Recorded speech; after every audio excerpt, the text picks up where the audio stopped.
정말 체력이 옛날 같지 않네. 이제 족주 근막염 때문에 확실히 밸런스가 다 깨졌고 체력이 많이 떨어졌습니다.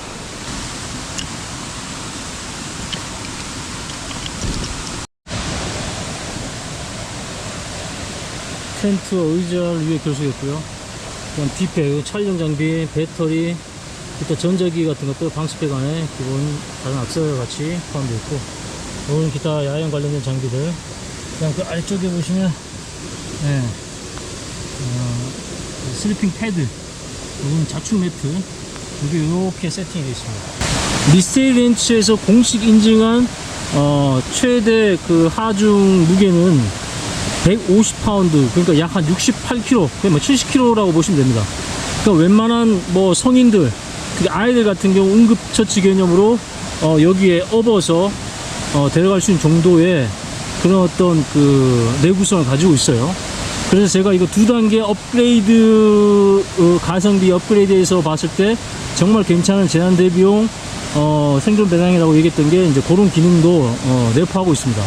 기본적인 45리터의 기본 메인팩 배낭과 그다음 또 확장할 수 있는, 왜냐하면 재난 상황에 따라서 가족 구성이 더 늘어날 경우에는 추가적인 어떤 장비가 더 결속될 필요도 있겠죠.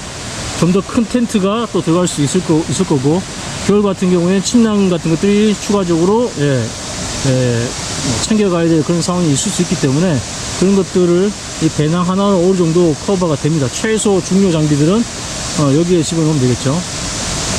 그리고 필요시에는 뭐 다친 내 가족들, 뭐 부모님이라든가 아이 같은 경우는 안전하게 이 배낭에 오버로드 쉘프 기능을 해가지고 업어서 데리고 갈 수 있는 그런 어떤 장점도 가지고 있는 그런 배낭입니다.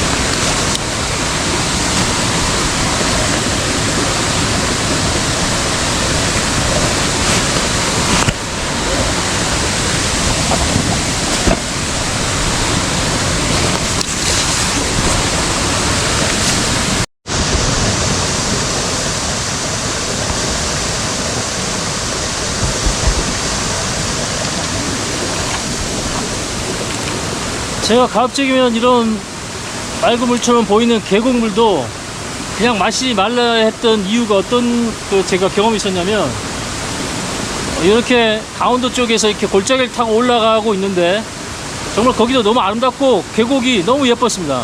위로 계속 올라가다 보니까 점점 이제 계곡의 폭이 좁아지고 지금처럼 아주 작고 그다음 안반 사이에 흐르는 이런 작은 계곡들을 이제 만나게 됐습니다. 그때 이제 뭐 물을 마시지 않았어요. 근데 발 잠깐 담그고 세수를 좀 하고 몸을 좀 식힌 후에 올라가는데 위쪽에 보니까 작은 개 정도 사이즈, 개가 어떻게 여기서 죽었을까 했을 정도로 약간 짙은 갈색의 그 동물 사체가 위에 바위 사이에 껴 있는 거예요. 만약에 제가 그 아래쪽에서 만약에 그 물을 그냥 마셨더라면 아마 제가 심각한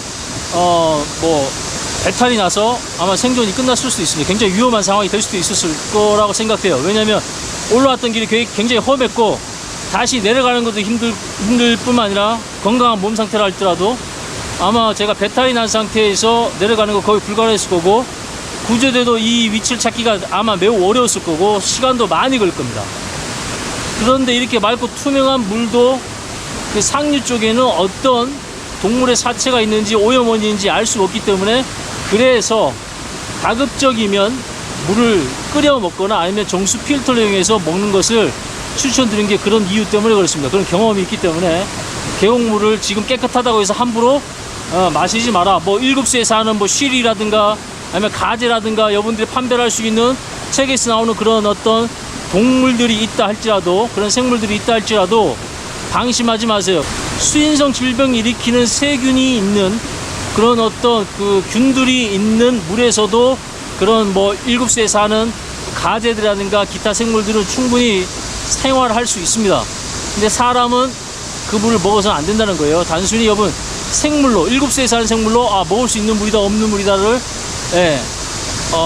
단정짓는 결정적인 증거로 삼지 말라는 얘기입니다. 그래서 그런 물을 할지라도 분명히 그 안에 균이 있을 수 있으니까 정수를 하든가 끓여 먹든가 필터를 사용해서 드셔야 됩니다. 물론 뭐 최악의 상황 그런 도구도 없다 그러면 뭐 그 정도 그럼 먹긴 먹어야 되죠. 위험을 감수하고라도. 근데 우리가 생존이라는 게 뭐예요? 위험한 상황이 발생됐을 때 대응하는 것도 생존의 어떤 방법이지만 그런 상황을 미리 미연에 방지하거나 상황이 발생하기 전에 미리 조치하고 대응해버리는 것이 진짜 생존의 기술이라고 제가 굉장히 강조하죠. 그러니까 그런 상황을 대비해서 충분한 여러분들이 이 안전 장비를 잘 챙기는 것이 중요하다는 겁니다. 정말 맑고 깨끗하네.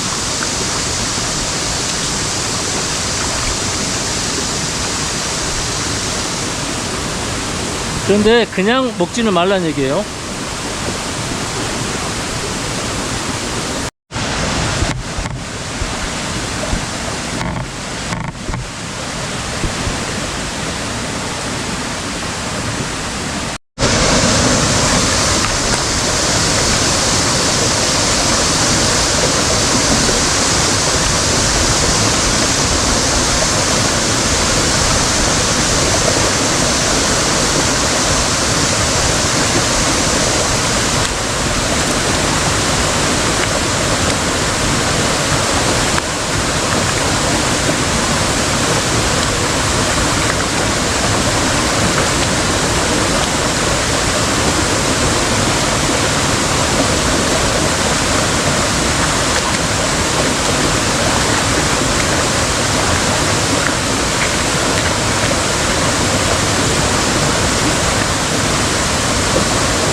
바위에서 이렇게 떨어지는 물들이 있습니다. 이런 것들은 이런 손수건 같은 거 있죠. 그런 것들을 이 틈에다가 집어넣거나 아니면 이 밑에 받쳐가지고 스며들게 해서 짜먹기도 하고 그랬었어요.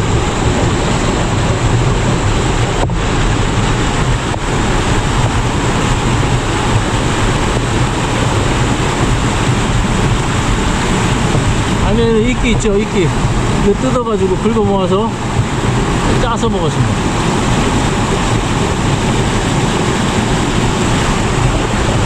물론 걸러야죠.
여름엔 지금처럼 태양이 그냥 내려쬐면서 그늘이 없는 곳은 정말 위험한 상황이 될 수도 있습니다. 일사병에 노출될 수 있기 때문인데 이럴 경우에도 여러분들이 응급으로 그늘을 만들 수 있습니다. 아주 쉬운 방법. 여러분 배낭을 메고 있다, 등산 중에 있다 그러면 여러분 배낭을 이용하세요. 은박담요 제가 항상 챙겨가겠습니다. 은박담요는 체온 유지에 굉장히 중요한 도구라 말씀드렸죠. 이 체온 유지는 저체온증 예방에도 도움되지만 열사병 예방에도 도움이 됩니다. 지금처럼 태양이 아주 뜨거운 여름에 그늘을 확보하기 어렵고, 여러분들이 만약에 두통을 느끼고 있다 그러면 벌써 일사병 증상의 시작입니다. 그래서 빨리 그늘에서 충분히 쉬어줘야 돼요. 근데 여러분들 그 그늘 만들기가 쉽지 않을 경우에는 지금처럼 배낭을 세웁니다. 아니면 여러분 등산 스틱으로 배낭을 이렇게 받쳐도 좋아요. 이렇게 자립이 안 되는 것 같은 경우는 등산 스틱으로 이렇게 교차시켜서 받쳐주세요. 이렇게. 그리고 난 후에 잘 보세요.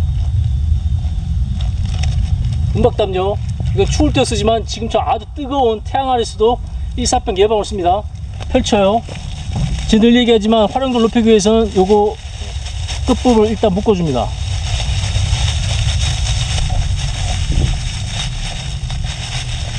그리고 덮습니다. 그 다음 주변에 돌이 있다 그러면 당겨서 눌러주듯이 눌러주고, 한쪽은 남은 등산 스틱 같은 걸 이용해서 이렇게 여기를 세워주면 됩니다. 배낭을 기본적으로 세우고 돌 하나 받쳐주고, 여기엔 등산 스틱이라든가 주변에 나뭇가지를 이용해서 지지대만 세워주면 됩니다. 그게 어렵지 않죠? 앞에다가 플랫 은박담 찢어지지 않게 집어넣어서 이렇게 감싸고 나면 여러분이 알고 있는 올가미 매듭, 기타 매듭을 써도 됩니다. 딱 당겨가지고 묶었죠? 클로브 위치 이렇게 감아줘도 돼요. 여기다가 잘 모르시면 그냥 감아주세요. 이렇게 감아주세요. 이렇게 감아주세요. 그리고 가장 좋은 정석은 이렇게 감아도 돼요. 근데 가장 좋은 정석은 이 은박담요로 나뭇잎 또는 풀잎 같은 거를 엮었죠.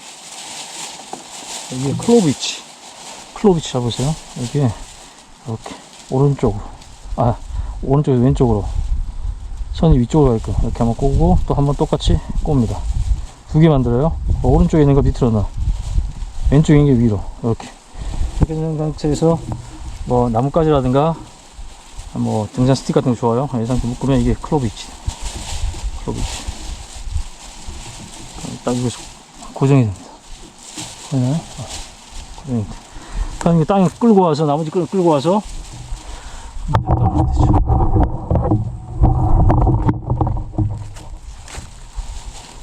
돌에 묶어도 좋고요. 돌에 묶어도 좋고, 아니면 주변에 나뭇가지 같은 것들 있으면 그곳을 핵으로 만드는 거죠.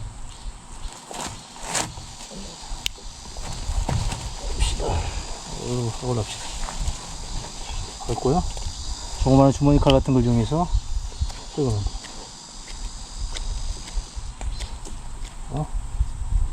그럼 마린 스파이크 매듭, 제가 많이 소개했기 때문에 찾아보세요.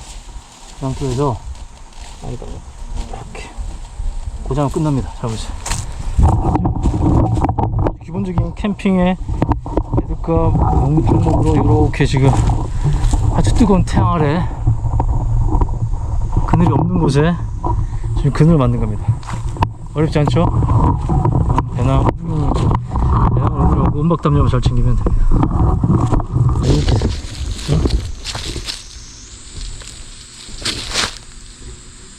그냥 여기 막근임인데 주변에 돌, 배낭만 있으면 돼요. 등산 스틱 있으면 좀 쉽게 그늘을 만들어낼 수 있죠. 이렇게 해서 만듭니다.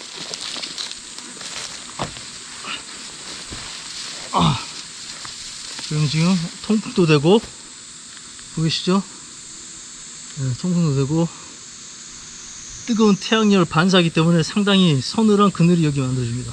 뭐 다리 좀 삐져나온 거 어떻습니까? 다리가 중요한 게 아닙니다. 그죠? 머리 부분, 일사병은 머리 부분, 상체 부분에 충분한 그늘이 만들어지고 서늘함이 보장돼야지 일사병이 극복될 수 있겠죠. 이 상태에서 쉬면서 몸이 회복될 기다리는 겁니다.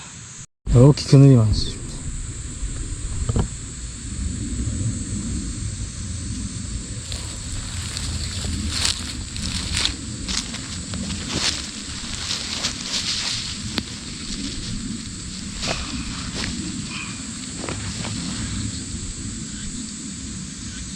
확실히 서늘합니다. 지금 뜨거운 태양이 내리쬐는 이 바깥쪽과 여기에 분명한 온도 차이가 느껴져요. 이제 밑에다가 추가적으로 음박담요가 있으면 한 번 더 깔아주면 좋죠. 지열을 어느 정도 또 차단해주는 역할도 될 수 있기 때문에 그렇게 추가적으로 음박담요를 활용하면 됩니다. 네, 확실히 서늘해요. 바람도 지금 잘 통하고 있고요.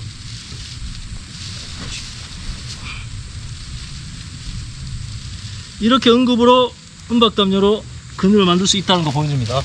아니면 숲에 나뭇가지들 이용해서 엮어서 제가 많이 보였던 그런 린투 쉘터 만들어도 되지만,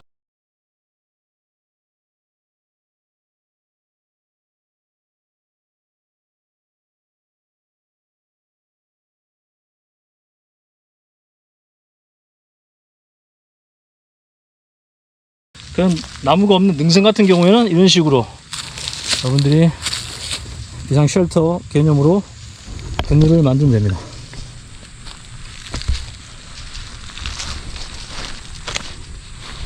지금 엄청 뜨거워요.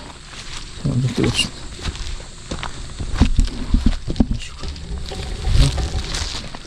이렇게 특별히 묶을 필요 없이 한 번만 처음 할 때 매듭만해서 씌워주는 개념입니다.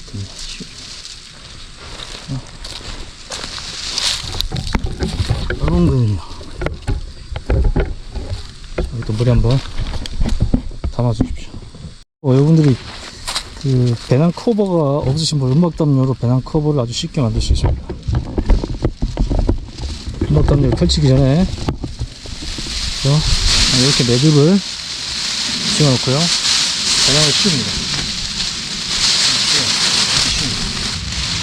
뒤쪽에 틈에다가 쑥 집어넣습니다. 매듭이 된 부분, 나머지 부분 배낭에 맞게끔 아래쪽을 감싸고 난 후에 이거를 약간 꼬아줍니다. 꼬아주세요. 그죠? 밑을 꼬아줍니다. 그러면 이렇게 팽팽해지겠죠? 팽팽해집니다. 그죠? 그걸 그대로 아래쪽 부분에 여기 스트랩이 있는 곳이 있어요. 거기다 집어넣어버립니다.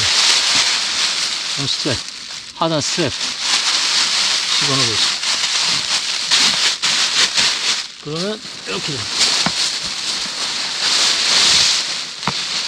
그죠?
이게 무슨 얘기냐면, 내가 원하는 야영지, 그러니까 텐트를 칠 수 있는 이 터랑 그걸 연결할 수 있는 나무가 일직선에 있지 않는 경우가 있어요.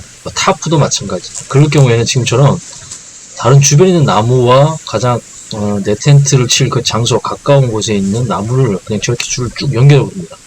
그리고 저 라인 상에서 다시 내 텐트와 수평을 맞출 내 야영지의 그 터와 나란하게 라인을 형성할 수 있는 줄을 연결할 수 있는 그 부분을 찾아서 묶어주는 거예요. 여러분들이 사고를 너무 고쳐갈 필요 없습니다.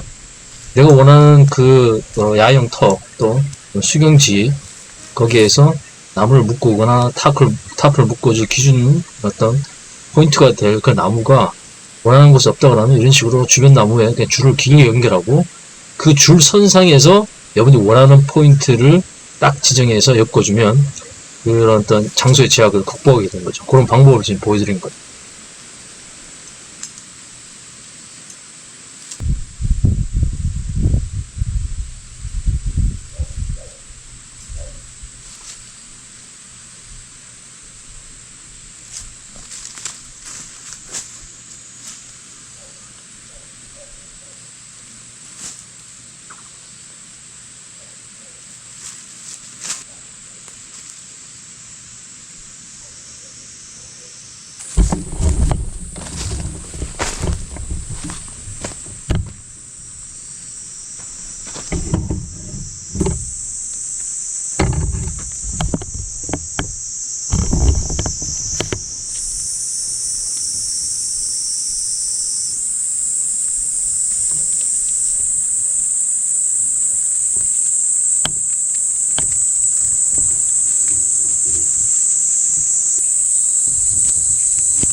네, 가족들이 왜 몸이 안 좋은데 자꾸 밖에 나가느냐 이런 얘기를 하는데 그럴 수밖에 없는 게 이건 생존의 디테일이 중요합니다.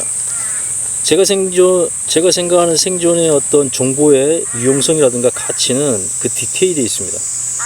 이건 책상 앞에서 아니면 뭐 컴퓨터 앞에서 알 수 있는 부분이 아닙니다. 반드시 밖에 나와서 직접 그 상황을 염두에 두고 또 그 관련된 어떤 상황을 조성한 상태에서 해보면 그 디테일한 요소, 생존에서 굉장히 중요한 요소, 빠뜨리면 안 되는 요소를 잡아낼 수 있기 때문에 몸이 좀 안 좋더라도 이제 밖에 나와서 이런 훈련들을 하고 또 테스트를 하는 이유는 거기 있어요. 예전과 다르게 확실히 체력이 많이 떨어졌다는 게 느껴집니다. 정말 체력이 확실히 떨어졌고 족저근막염 때문에 이 발에 대한 통증 때문에 전체적인 이 균형이 많이 깨졌다는 게 많이 느껴져요. 근데 아직까지는 제가 그래도 움직일 수 있는 범위 내에서는 그래도 제 직접 야외에서 체험하고 다시 한번 훈련하고 다시 검증하는 그런 어떤 과정을 가지려고 합니다. 왜냐면 말씀드렸죠, 생존은 디테일이 중요합니다. 그런 디테일은 현장성에서 나와요. 현장에 답이 있어요. 제가 그 공무원분들한테 당부드린 게 뭐냐면, 그런 또 안전 관련 정책이라든가 또 그런 어떤 그 매뉴얼을 만들 때 현장의 얘기를 많이 듣고 또는 현장에 본인들이 적용을 해봐야 됩니다. 그리고 나중에 피드백을 바탕으로 해서 그 매뉴얼을 업그레이드 하지 않으면 이거는 정말 그 현실과 동떨어진 어떤 안전대책, 그 다음 뭐 생존 기술 또는 재난 대응책이 나오게 돼 있어요. 그런 부분 주의해야 됩니다. 왜냐면 현장에서 어떻게 대응하느냐의 디테일이 나와야지 구조 시스템이 현장에 도착할 때까지 살아남을 수 있는 확률이 높아질 수밖에 없습니다. 예를 들어서 아까 제가 잠깐 설명드렸던 페트병을 이용해서 구조한다. 예를 들어서 그렇게 좋습니다. 자, 페트병이 있으면 끈을 연결해서 구조하면 됩니다. 뭐 물 한 뭐 반 정도 채우세요. 아니면 뭐 4분의 1 채우세요. 이렇게 하면요, 이건 실제 쓸 수가 없는 기술입니다. 왜냐하면 그 디테일한 부분의 매듭법에 만약에 오류가 발생하게 되면 이게 풀려버리거나 실제 사용할 때 아까처럼 구조 도구로 사용할 수 없는 상황이 만들어져서 골든타임 놓칠 수가 있기 때문에 그래요. 그럼 디테일한 부분을 담아줘야 됩니다. 자, 페트병을 담을 때 이런 매듭법을 이용해서 이렇게 잠금을 해주면 좋습니다. 일반적으로 목이 클 때, 그 다음 줄이 얇을 때는 한 번만 앞쪽 막의 아래쪽 부분을 써도 좋지만, 요즘은 이 목 부분이 짧게 나오기 때문에 얕아서 2종으로 잠그면 좋은데, 그때는 어떤 매듭법을 이렇게 하면 좋습니다. 이렇게 디테일하게 나와줘야 돼요. 뭐 페트병 써라, 뭐 써라, 뭐 바지 써라, 좋아요. 그런 것들을 얼마든지 말로는 할 수 있지만 실제 상황에서 해봤을 때는 반드시 겪을 수밖에 없는 시행착오나 현장에서의 오류가 나옵니다. 그걸 잡아내야 돼요. 그걸 잡아내지 않으면 실전 기술이 되지가 않습니다.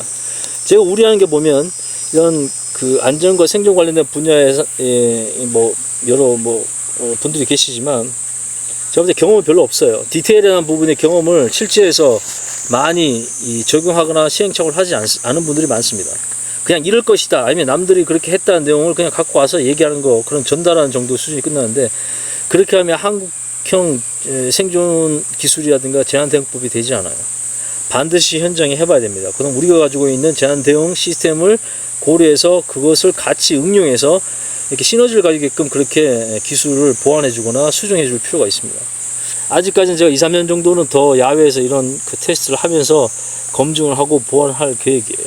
근데 언젠가는 이제 체력이 다 따라주지 않고, 그 다음 몸 상태가 이제 따라주지 않으면 어쩔 수 없이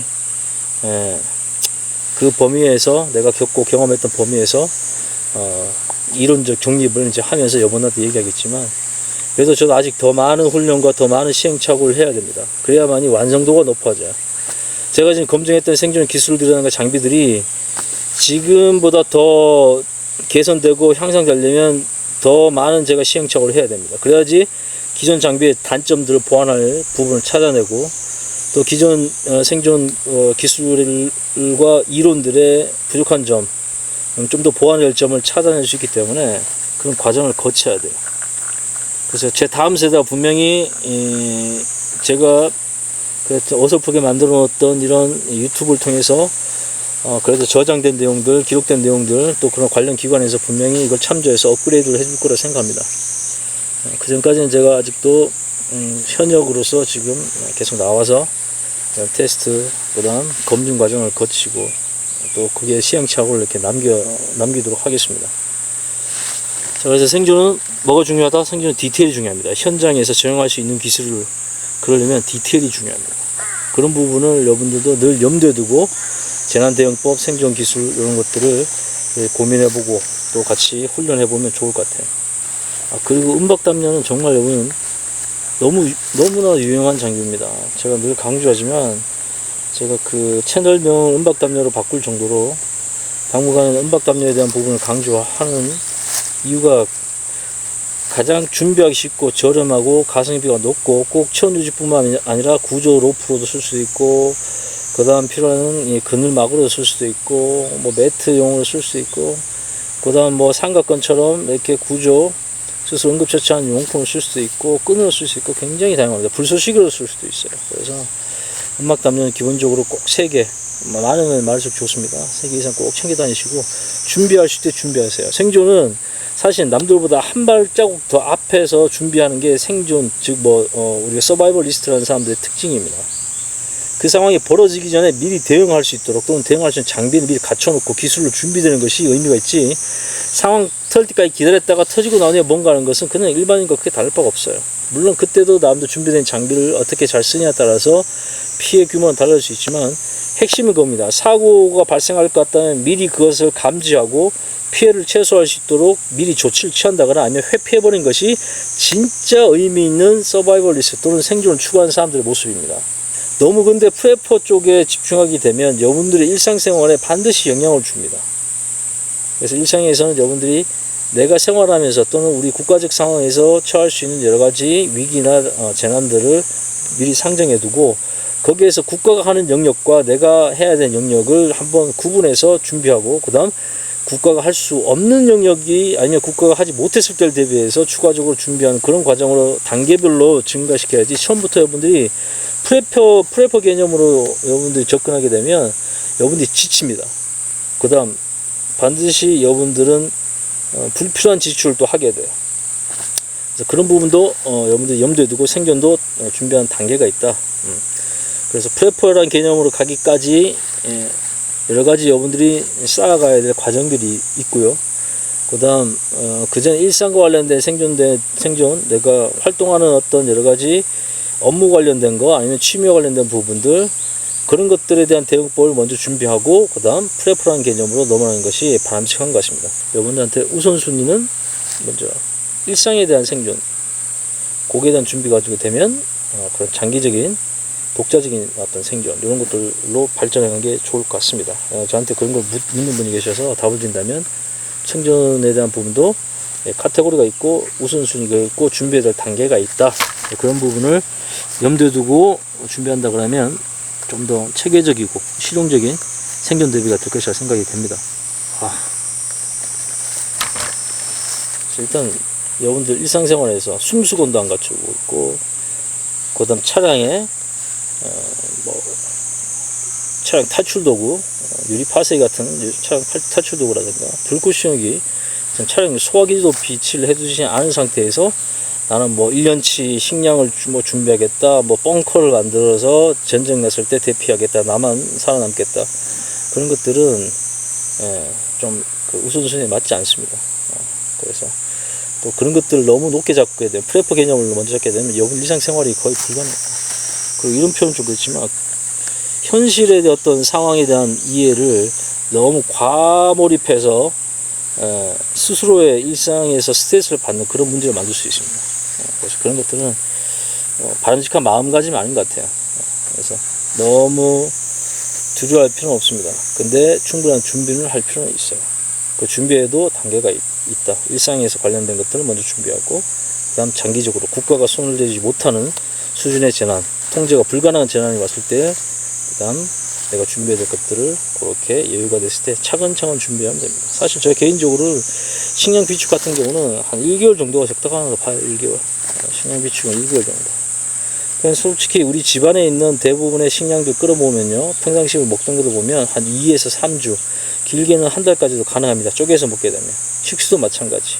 물론 식수는 평상시 물을 좀 받아놓는 그런 습관이 있다 그러면 한 달 정도도 독자적으로 여러분 지금 주택에서 아니면 주거지에서 생존은 가능합니다. 근데 생존의 식량은 그렇게 중요한 요소는 아니지만, 그래도 1개월치 정도는 여러분들이 따로 비축 박스 같은 거 만들어서 거기에다가, 가족이 좀 더 많다 그러면 거기 고리에서 조금 더 넓혀가면 되지, 이걸 막 창고에 쌓아두듯이 그렇게 한 것은, 글쎄요, 대부분 그 정도까지 갈 때는 여러분 그냥 살아남는 게 고통이에요. 어쨌거나.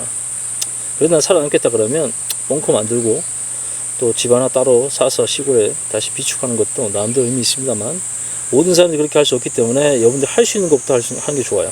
최소한 1개월치 정도의 식량과 물, 응급처치에 관련된 약은 잘 비춰두면 분명히 의미 있습니다. 이거는 꼭 그런 전쟁이라든가 대규모 재난이 아니더라도, 글로벌적인 재난이 아니더라도, 우리가 일상생활에 발생될 수 있는 그런 뭐 자연재해에서도 얼마든지 효율적으로 쓸 수 있는 물자가 됩니다. 그 정도 범위는 사실 한 달 정도 식량과 물은 요 박스 있잖아요. 이 정도 박스도 충분히 가능해요. 그래서 1개월치 정도 식량과 물 정도는 우리나라 모든 국민이 박스 하나에 이렇게 잘 관리해서 여러 상황들에 사용할 수 있도록 준비한 것은 분명히 의미가 있다. 근데 거기에서 너무 과도하게 뭐 1년치라든가 아니면 벙커 개념이라든가, 저도 따로 컨테이너가 있지만 관리하기 너무 힘듭니다. 관리하기 힘들어요. 하지만 실제 정말 비상 상황이 생겼을 때 제가 거기 갈 수 있느냐, 그것도 좀 의문이 생겨요. 왜냐면 제가 전쟁에 갔다 오면 참전을 할 거고, 가족들은 대피시키지만 가족들, 나와 가까운 친인척들과 뭉쳐서 함께 있게끔 하지, 거기까지 이동시킨다, 그게 더 위험할 수도 있겠다는 생각이 들기도 합니다. 그 이동하는 과정 중에 어떤 상황이 발생될지 모르기 때문에. 그래서 어느 것이 정답이다 할 수 없지만, 너무 과몰입하는 재난 대응은 오히려 현재 여러분 일상 활동을 저해할 뿐만 아니라 스트레스를 가중시킬 수도 있다. 그래서 적절한 수준의 재난 대응, 그런 마인드를 가진 것이 현대의 한국에 적절하지 않겠나 하는 생각이 듭니다. 우크라이나 전쟁에 대한 부분 평가하기는 아직까지 어렵습니다. 왜냐하면 전쟁이 끝나고 난 후에 그에 대한 어떤 피해 규모라든가, 그 다음 전쟁의 어떤 양상이라든가, 어떤 그 결과에 따라서 우리가 해석하는 부분을 좀 달리해야 될 부분이 있기 때문에, 지금 전쟁 중에 발생된 것들 가지고 일시적인 현상이나 아니면 특정한 어떤 모습들을 보고, 야, 전쟁은 이럴 것이다, 앞으로 전쟁이나 현대전은 이런 식으로 갈 것이다, 누가 유리하다, 뭐가 맞다, 이렇게 평가하는 것은 굉장히 위험합니다. 위험하기 때문에 그런 부분은 나중에 전쟁이 끝나고 난 후에 확실한 데이터를 바탕으로 해서 얘기하는 것이 더 나을 것 같아요. 그래서 저도 이 전쟁에 대한 부분은 언급을 하지 않고, 전쟁이 끝나고 난 후에 거기에 대한 부분에서 결과 데이터를 가지고 한번 이 생존에 대한 부분과 같이 한번 얘기를 나눠볼 계획을 가지고 있습니다. 어쨌거나 여러분, 제가 당부드린 건 뭐냐면, 생존이라는 것, 재난에 대한 것들에 너무 과몰입하지 말라는 얘기입니다. 그것이 오히려 일상생활을 깨트리거나 일상생활을 저해하는 요소가 됩니다. 그러면 여러분 생존 실패예요.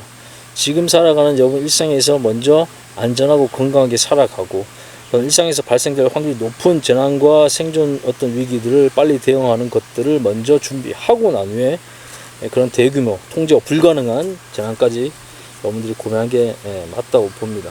그래서 너무 과몰입하지 마라. 그것이 오히려 더 여러분들의 현재 생존을 위협하는 요소가 될 수 있다. 이거 너무 지금 저한테 생존을 지금 위협한 요소는 모기입니다. 지금 벌레 때문에. 저 같은 경우는 타이즈, 숲에 들어올 때는 이런 타이즈를 반드시 착용합니다. 그러면 이 타이즈 때문에 이 고밀도죠, 그 진디 같은 것들이 이게 뚫고 들어오질 못해요. 그래서 위아래로 이렇게 타이즈를 또는 뭐 레깅스 같은 것들을 착용하는데, 어쨌거나 저한테 지금 가장 현재 생존 위협 요소는 이 모기입니다. 모기를 제대로 제가 통제하지 못하고 벌레를 통제 못하면 뭐 제가 아무리 벙커라든가 잘 준비하면 무슨 의미가 있냐고, 여기에서 생존 끝나버리는데, 제가 이런 일사병이라든가 그늘에 대한 충분한 준비를 하지 않고, 아무 어떤 저천증에 대한 대비를 하지 않고, 응급처치에 대한 준비 물품도 없이 산에 함부로 올라갔다 다쳐버렸다, 그럼 그대로 생존 끝입니다. 어떤 걸 내가 잘 준비하고 비축해도 의미가 없어요. 써먹지를 못합니다. 그래서 저는 제가 교육할 때 얘기한 게 그거죠. 재난에 대한 준비도 적절한 수준까지가 우리가 일상에 저해받지 않은 정도 수준이 됐을 때는 도움이 되는데, 너무 과몰입하거나 너무 확대하게 되면 일상에까지 영향을 줘서 여러분들의 스트레스를 주게 되고, 그 다음 여러분들의 불안감을 가중해서 일상의 생존을 여러분들이 저해하는 요소가 될 수도 있다. 이것을 제가 좀 교육 중에 언급을 하죠. 이유는 거기에 있습니다. 여러분이 모든 걸 준비할 수 없어요.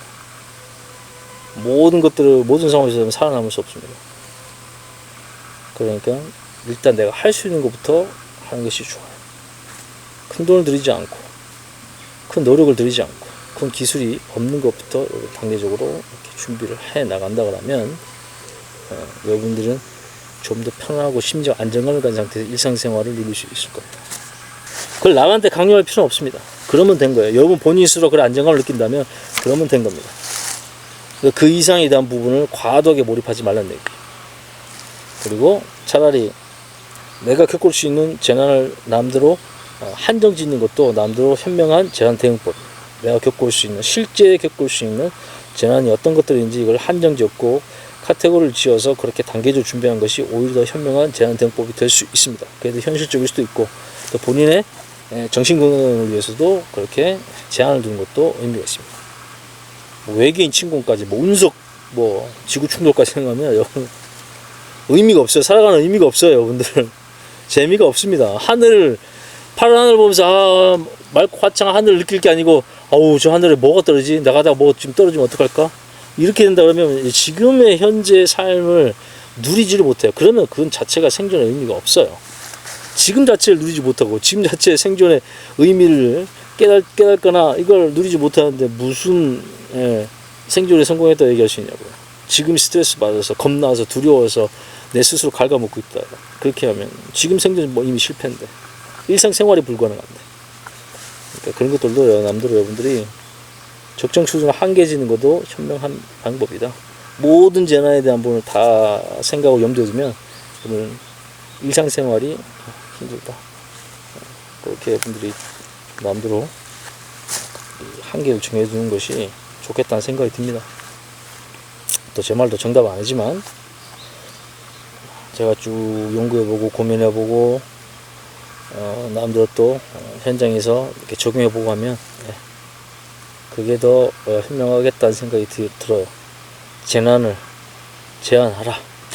모든 재난에서 살아남을 생각하지 말고 내가 살아남아야 하는 재난에서 살아남을 수 있도록 범위를 제한을 두라. 그것이 더 현실적인 재난 대응법, 그런 재난 장비 준비가 되는 기반이 된다. 그렇게 결론에 도달하게 됩니다. 운석이 지구에 충돌해서 거의 지구 멸망 상황, 외계인이 침공해서 지구를 멸망시킬 글로벌적인 어떤 대응이 안 돼가지고 멸망 상황이 됐다. 그래도 나는 살고 싶다 그러면 준비해야죠. 근데 그 수준 단계를 얼마만큼 해야 되냐? 여러분 인생을 바쳐도 그런 재난 준비가 안 돼요. 대응이 안 됩니다. 쉽지 않아요. 그러니까 재난에 감당할 수 있는 범위를 한정 지으세요.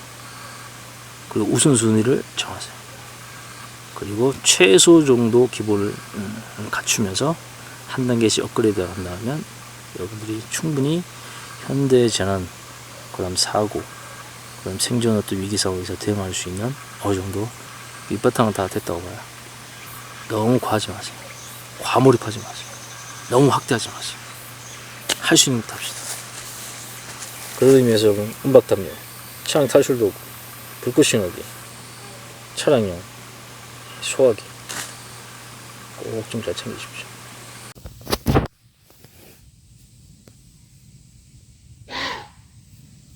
지금 또 바로 옆에서 막 울어대고 있어.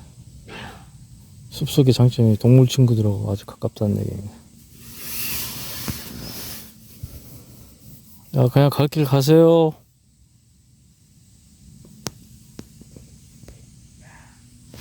갈 길 가고 있습니다.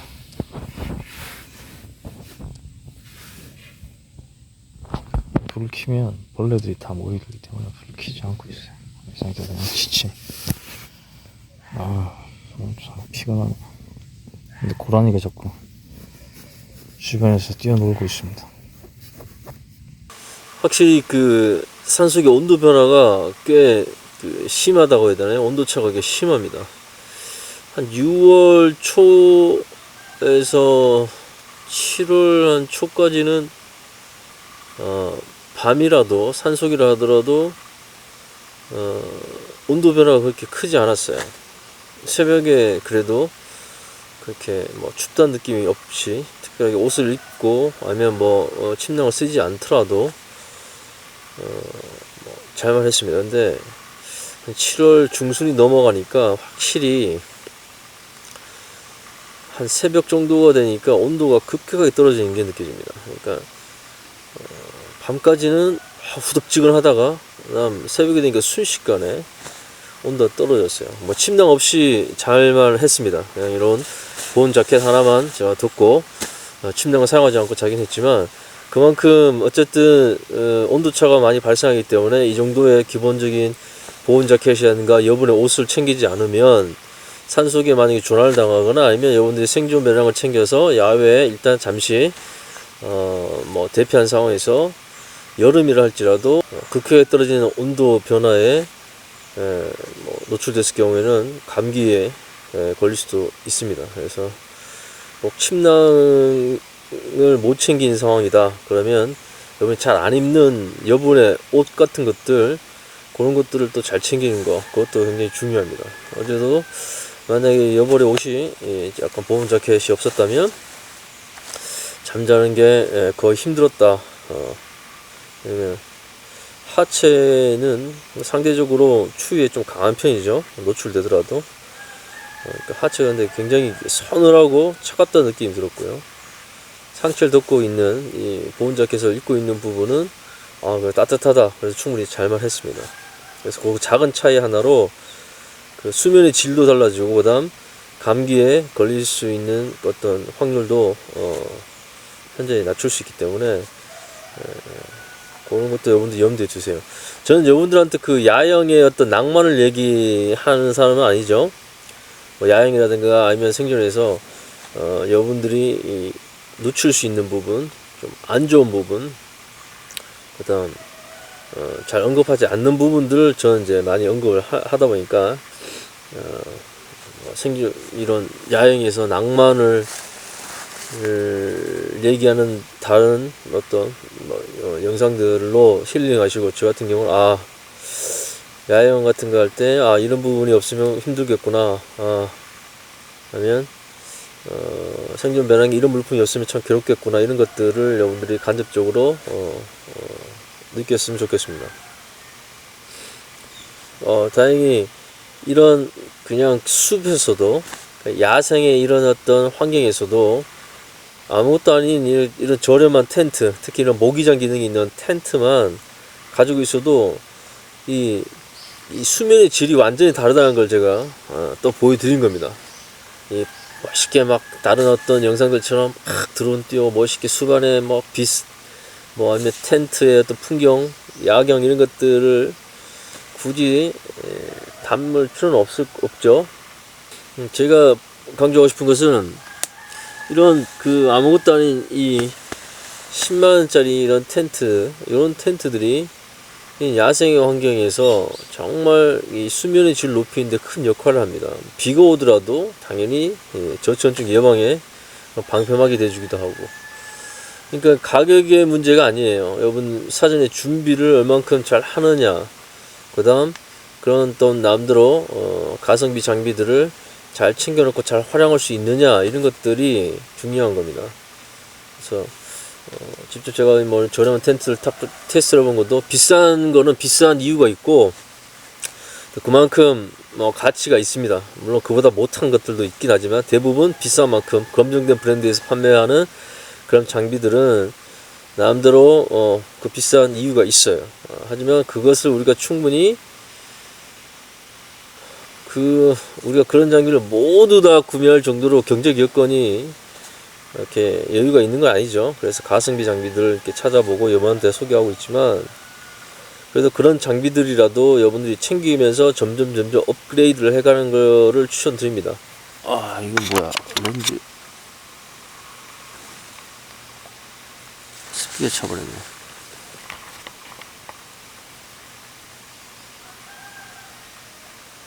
와, 지금 온도차가 심하게 발생하니까 렌즈 안에 지금 습기가 껴버렸어요. 그 며칠 사이로 온도차가 상당히 심해졌다는 얘기예요. 이게 이제 자연입니다. 그러니까 방심해서 여름이니까 뭐 추위에 대한 부분, 저체온증에 대한 부분 뭐 신경 안 써도 되겠지 했다가 큰일 나는 거예요. 지금 대표적으로 이 기계가 지금 보여주고 있는데 그만큼 온도차가 좀 심합니다.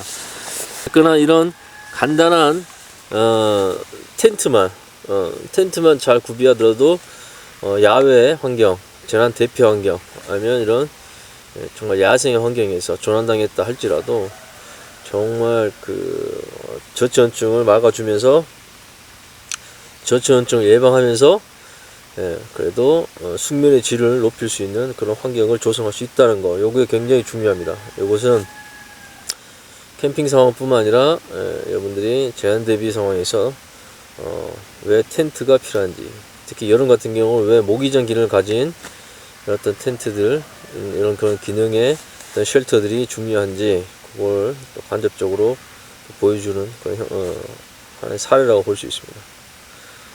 어제는 동물 친구들이 정말 많이 왔다 갔어요. 바로 옆에서 막 짖는 애도 있었고, 그다음 벌레들, 막 자벌레 있잖아요, 자벌레. 아니, 나 또 뱀인 줄 알았네. 옛날에 뱀이 이 자고 있는 텐트 옆에서 입구 쪽으로 들어오려고 막 타고 올라오는 거야. 미끄러지면서. 환장하는 거죠. 막 실루엣이 보이니까. 어제는 자벌레가, 전 그 자벌레가 텐트에 떨어서 옆에서 똑같이 뱀처럼 그렇게 막 기어 올려다 미끄러지고, 기어 올라오다가 미끄러지고. 뱀인 줄 알았어요. 뱀인 줄 알았어요. 옛날에 그 트라우마가 떠오르는 거야. 뱀이 막 옆에서 실루엣 자고 있는데 바로 눈 옆에서 이렇게 S자 틀면서 위에 올라가다가 막 미끄러지고 하면서 저기 입구 쪽으로 돌아 나오려고 했던. 그래서 입구를 봤는데, 와, 제가 그때 이 지퍼를 제대로 안 채웠던 거야. 그래서 깜짝 놀라서 일어나면서 지퍼를 끌어올렸던 그런 강원도의 추억이 있습니다. 하여튼 야외에선 이 모기장이 중요하다는 얘기예요. 뱀도 들어온 걸 막아주고 벌레가 들어온 것도 막아줍니다. 뱀 충분히 들어올 수 있어요. 뱀 엄청 많습니다. 조심하셔야 돼요. 그래서 뭐 타프만 치고 또 뭐 판초이만 가지고 뭐 야영하는 그런 것들은, 여러분은 그건 되게 위험할 수 있다는 걸 생각하세요. 정말 숲에서 그렇게 하는 건 정말 위험합니다. 그런 정말 비상 상황을 대비해서 그렇게 할 수 있다는 걸 보여주는 거지, 그것이 낭만의 캠핑의 낭만처럼 보여서는 안 돼요. 왜냐면 위험 요소가 너무 많아요. 벌레라든가 뱀의 위험에서 전혀 보호받지 못하고, 그다음 이 수면의 질도 엄청 떨어집니다. 벌레들이 그대로 들어오기 때문에. 그래서 저렇게도 할 수 있구나라는 것만 생각해야지, 나도 앞으로 저렇게 해야지. 잘 안 보이지만 그렇게 한 것은 바람직하지 않습니다. 안전에 우선을 둔다면 바람직하지 않아요. 하지만 낭만에 우선을 두겠다, 그럼 안전을 포기하고 그렇게 하는 것도 한번 도전해 볼 만하지만 합니다만 결과는 누구도 책임지지 않습니다.